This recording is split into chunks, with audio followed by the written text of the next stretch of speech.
Hey everyone, and welcome back to the channel. Have you ever had a dream so vivid, so profound, that it felt like a message from somewhere deep within you? Or maybe you've encountered symbols, stories, or characters in myths and movies that just resonated with you on a fundamental level, even if you couldn't quite explain why? If so, you've likely brushed up against one of the most fascinating and impactful ideas in psychology, Carl Jung's collective unconscious and its archetypes. Today, we're diving into the groundbreaking work of C.G. Jung, specifically the initial insights from his seminal book, Archetypes and the Collective Unconscious. This isn't just theory, it's a profound way of understanding the universal patterns that shape human experience, our dreams, our myths, and even our collective behavior. Let's unravel what Jung truly meant by these concepts.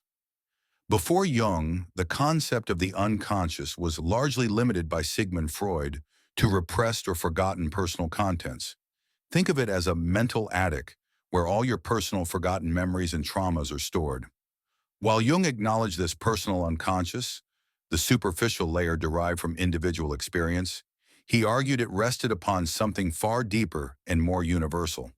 Jung called this deeper layer the collective unconscious. This isn't a personal acquisition. It's inborn and inherited, a common psychic substrate identical in all humanity. It's not something you individually acquire. It's something you're born with, a shared human heritage. And what fills this boundless, universal space? Archetypes. So, what exactly are these archetypes? Jung describes them as primordial images or universal images that have existed since the remotest times.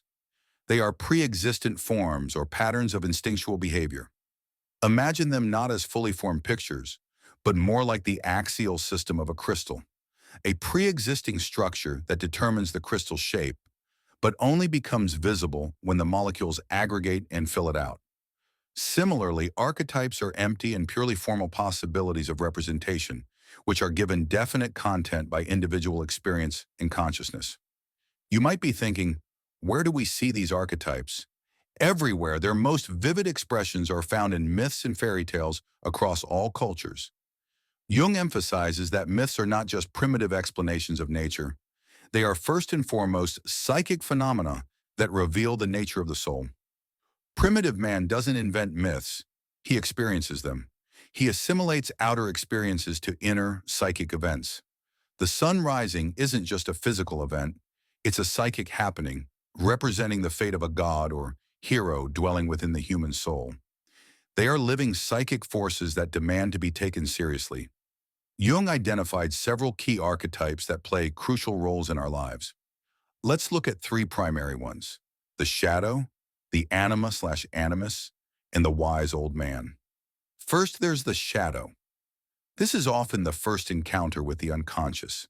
It personifies everything we refuse to acknowledge about ourselves: our inferior traits, our incompatible tendencies, the dark side of our personality.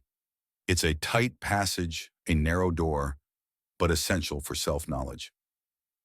Next, for men, there's the anima, representing the feminine element within the male unconscious. It's not the dogmatic idea of a soul, but a natural archetype that spontaneously influences a man's moods, reactions, and impulses. The anima is often projected onto women and can appear as a goddess or a whore, an angel of light or a serpent. Grappling with her can be a profound, even dangerous task, but it can reveal a hidden purpose and a deeper wisdom about life's laws. Then we have the wise old man. This archetype appears when the individual is in a hopeless, desperate situation, requiring insight, understanding, or good advice that cannot be mustered from one's own conscious resources.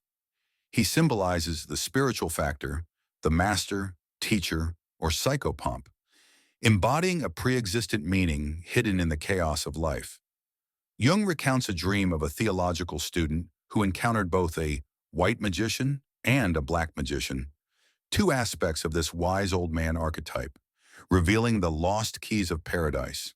This dream vividly illustrates how the unconscious thinks and paves the way for solutions when consciousness is stuck. Why is understanding these archetypes so crucial? because they are living psychic forces that are essential for our psychic hygiene and our connection to our deepest, most natural roots. If we ignore them, their immense energy falls back into the unconscious, leading to fixations, neuroses, or even psychoses. The collective unconscious, through its archetypes, constantly works to compensate for the one-sidedness and exaggerations of our conscious mind. Ultimately, engaging with these archetypes is part of the individuation process, Jung's term for becoming a psychological individual, a separate, indivisible unity or whole. It's about integrating the contents of the unconscious into consciousness, leading to a shifting of the personality center from the ego to the self. This self is the totality of the psyche, encompassing both conscious and unconscious, and it's our ultimate goal for psychological health and spiritual development. Jung's ideas challenge us to look beyond our personal histories and acknowledge the profound universal forces that shape us. The archetypes are the imperishable elements of the unconscious, constantly changing form yet always present, guiding us, challenging us, and pushing us towards wholeness. By understanding them, we gain a deeper insight into ourselves, our society, and the timeless human experience. What are your thoughts on Jung's collective unconscious and archetypes? Have you recognized these patterns in your own life, dreams, or in the world around you? Share your insights in the comments below. And if you found this exploration fascinating, please hit that like button, subscribe for more content, and ring the bell so you don't miss our next deep dive into the human psyche. Thanks for watching, and I'll see you next time.